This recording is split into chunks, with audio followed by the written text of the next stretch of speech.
À 7h45, votre invité Jean-Jacques, Annie Genevard, députée maire Les Républicains de Morteau dans le Doubs. Oui, Annie Genevard, bonjour. Bonjour. L'année prochaine, il sera possible d'apprendre l'arabe en CE1 pour les familles volontaires. Hein. Je précise bien pour les familles volontaires. Ce n'est pas l'arabe obligatoire, hein, Annie Genevard, c'est bien cela? Oui, bien sûr. Bon, est-ce que pour vous, la langue arabe est une langue comme les autres? Oui, bien sûr. Bien sûr, c'est une langue comme les autres. Il n'y a pas, contrairement à ce qu'a prétendu la ministre, dans mon esprit, une hiérarchie entre les langues. C'est une langue comme les autres. Alors pourquoi ne pas l'apprendre? Simplement, les conditions dans lesquelles elle va être enseignée posent question.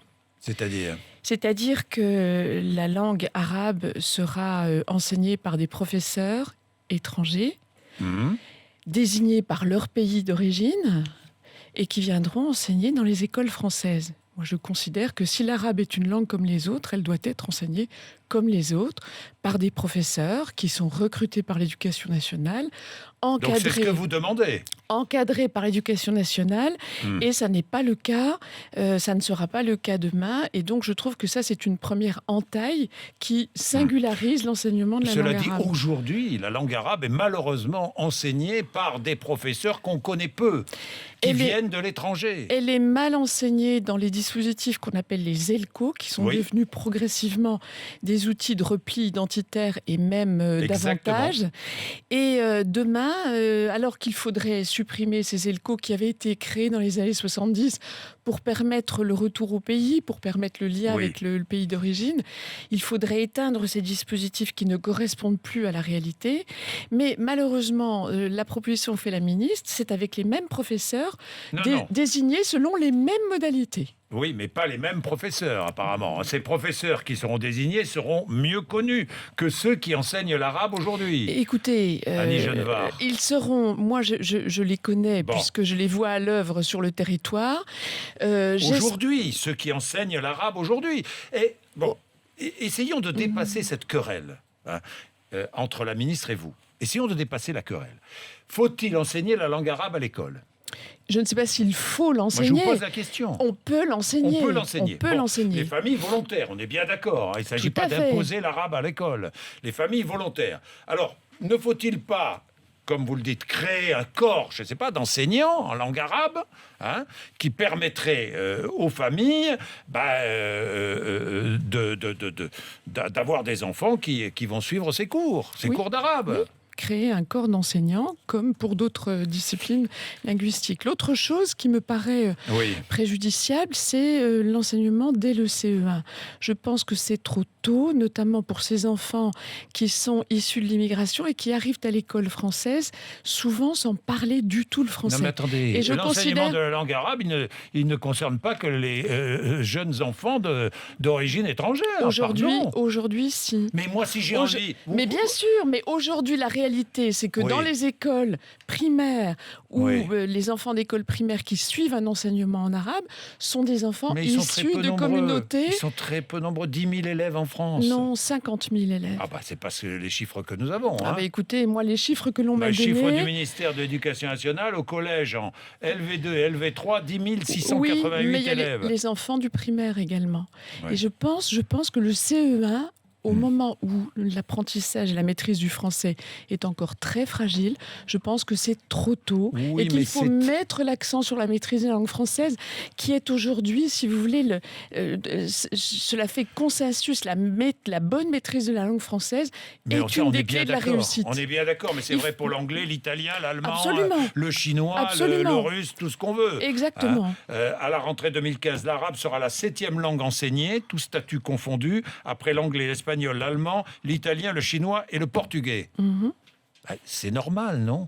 Je ne vois pas en quoi c'est choquant. C'est ce que je ne comprends pas très bien. C'est normal. Parce que c'est l'arabe? Non, c'est normal pour autant qu'on applique à cet enseignement les mêmes conditions qu'à d'autres enseignements linguistiques. C'est-à-dire qu'il y ait des professeurs recrutés par l'Éducation nationale, rémunérés par la France, encadrés et contrôlés. C'est une exigence qui mettra la langue arabe au même niveau d'enseignement, dans les mêmes conditions. 196 enseignants d'arabe pour l'enseignement secondaire. C'est vrai que c'est peu. 196 enseignants en France. Et pourquoi d'ailleurs ?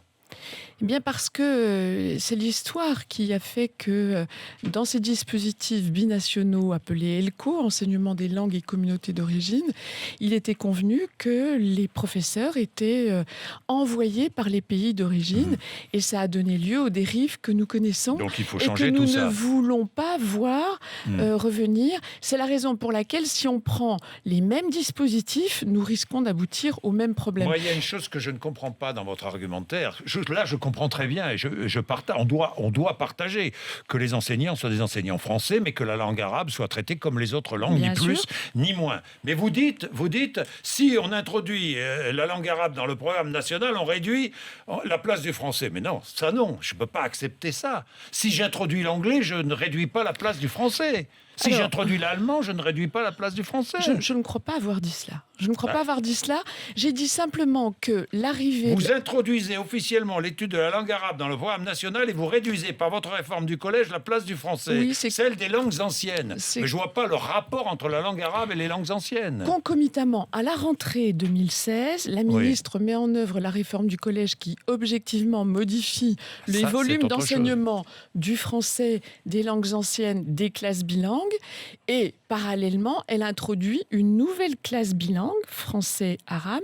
Et il y a chinois, ou portugais. Ou chinois, ou portugais, mais enfin... Je ne sais pas, moi. Oui, c'est de cela qu'on parle. Mais si les dispositifs s'ajoutaient les uns aux autres, pas de problème.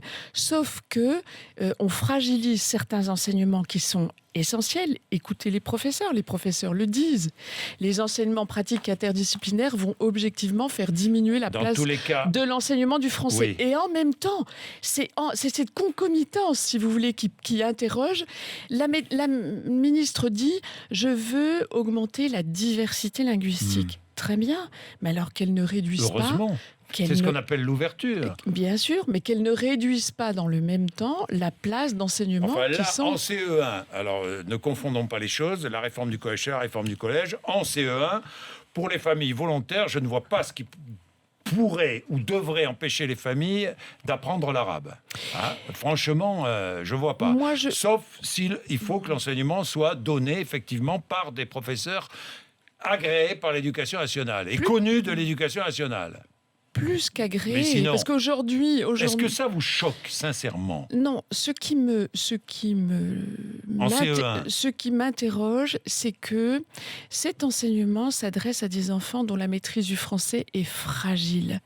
Et si l'on doit... Ça s'adresse aux familles qui décident. Oui, bien sûr, ça s'adresse aux familles qui décident, mais je voudrais que corollairement, on donne à ces enfants la chance de maîtriser davantage qu'ils ne le font la langue française, parce que c'est la condition de la réussite. Ce sont des cours en plus. Ce sont des cours en plus, mais...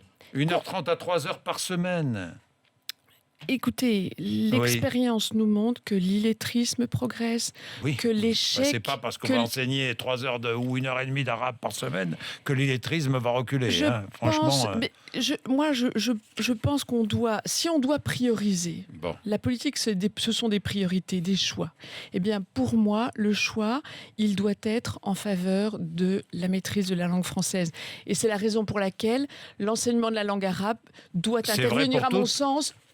c'est vrai pour toutes les langues étrangères. Pour toutes les langues étrangères. L'italien, l'espagnol, l'anglais, l'allemand, je ne sais pas, le chinois. Pour toutes les langues étrangères. Merci Annie Genevard. Merci d'être venue nous voir ce matin.